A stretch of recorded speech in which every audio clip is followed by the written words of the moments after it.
Hello to everyone and welcome. Only Chris has she's the only one with a good hair day today in this room. I had it done yesterday for the Al Smith dinner, and I woke up this morning, I looked in the mirror and said, please let it have held, and it did, so. I remember seeing something about hairspray with you, like you always have it with you or something. Always, multiple cans. I'm sure you came to hear other things. I thought it would be interesting to start with an issue that I've covered a lot, which is just this perennial tension in the city between preservation and development, and particularly because under this mayoral administration, there's been some feeling like we're too pro-development and we don't care enough about the old buildings that a lot of people have, sort of sensitivities around saving. And I know just over the years, you've been sometimes when you were, not the speaker, before you were the speaker, very much sort of an advocate of, on both sides of these issues, you've kind of raised your voice. So where do you stand these days and come down on that? Well, first of all, I think tension between development and preservation is actually a good thing. Right? Because when you're talking about, tension in a way that's productive and you're still talking, but it's a good thing that when we're talking about development and moving forward with development, that we're also constantly asking ourselves that question about preservation and how we're preserving, what we're preserving, and are we doing it in the right way? We need to be having that preservation conversation, which we are also outside of the context of development. One of the things that's happened a lot in the council is pushing the envelope around historic preservation of buildings and districts outside of Manhattan, because there's also a feeling in the city that LPC has not historically looked as broadly in the other boroughs, and we've made great progress in that, which I think is significant. One of the things that I'm very proud of is in my time before being speaker and being speaker, we've tried to find ways to balance that tension. So for example, when we did the first Hudson Yards rezoning, which was before I was speaker, there was, once we beat the stadium and I won and the mayor lost, I'm just saying, we then moved forward with the rezoning, which was an enormous issue. And there was great concern about existing structures in the neighborhood. Mm-hmm. Not necessarily ones in the area that was being rezoning, some of those, but other ones. In Hell's Kitchen, there is the Hell's Kitchen anti-harassment, the Clinton anti-harassment provisions, which were put in place to try to prevent landlords from harassing tenants out of buildings, then having vacant buildings and being like, oops, I get to tear this down now.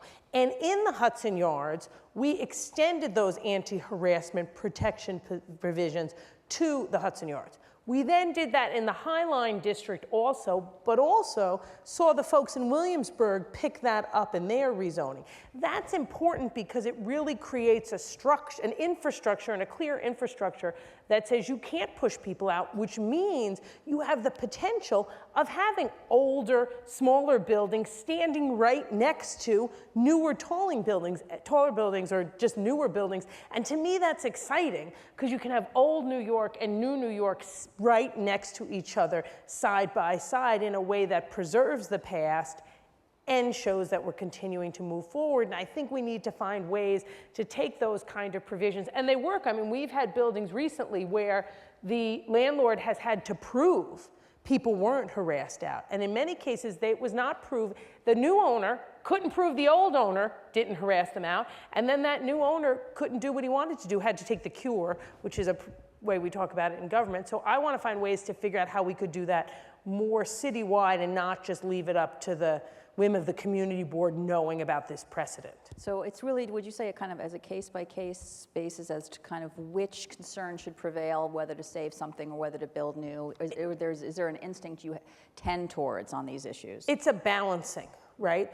First of all, I think any buildings that are occupied need to have we need to do much more to try to save them, right? Because if you have buildings that are occupied, tearing them down, even if you can relocate the tenants, is a very, it's just something you want to avoid because it's so difficult and so jarring to those tenants. What about their architectural value also? Well, and then, then secondly, I think you want to, as much as you can, try to find ways to allow development to continue side by side with what is there, and really go to as many lengths as you can to avoid buildings being lost, torn down, taken away, de facto torn down in the future because of the gentrification pressures if you don't protect for them. I think the best thing is to have those buildings side by side and to keep those structures. Okay. And a lot of what I cover is the arts, and you see that in the city that is supposed to be the crossroads of the world in terms of the arts, the people who make the art are kind of getting priced out. Absolutely. It's harder to live here and be a dancer or writer. And in terms of just these issues of livability, that seems like a real challenge. Would you say that, how to deal with the fact that the city seems to be kind of just increasingly for a very small sliver of the population, and it's not the place where immigrants can feel necessarily like they can make a start, as well as, sort of aspiring artists and who make, the city what it is. And I worry about that a lot. I worry about the fact that housing costs have gone so through the roof. We have a situation where somebody, decides they're going to come here and make it big on Broadway and they're going to be a waiter. While they're doing that they can't find a place to live. Right. Or somebody's going to graduate from college and say, I'm just going to go to New York. And they can't. Or the immigrant family that says, I'm not going to go there, I'm going to go somewhere else. Our city, and literally the soul of our city, loses when that's happening. Now, the challenge is there is no easy answer on affordable housing. It's a puzzle that you constantly have to keep filling in the pieces for. But there are things that we can do, have done, and more we should do.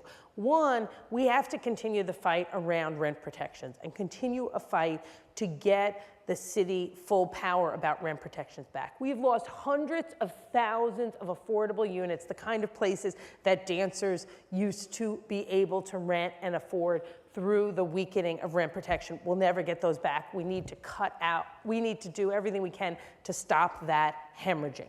Two, we need to make sure that we don't lose the affordable housing we have by letting the quality of it deteriorate. That's part of the reason why we passed the safe housing law, to give HPD greater power to focus on the worst buildings in the city with more aggressive code enforcement and enforcement work to bring them back to livable. And I have to say, there's few laws we've passed where I've actually seen them in action so clearly. I went to the first safe housing law building. It was a dump. Came back a number of months later, and it was beautiful. And that same day, a couple days later, I went a few blocks away to another building, which was one of the worst buildings I've ever seen. And you could actually say to those tenants who rolled their eyes when I was like, we have a program that's going to help you, I could actually say, don't listen to me. Walk 10 blocks over to your neighbor, and they'll tell you this is different. And we're trying to take now what we've learned in safe housing and expand it more broadly into another piece of legislation we're introducing soon.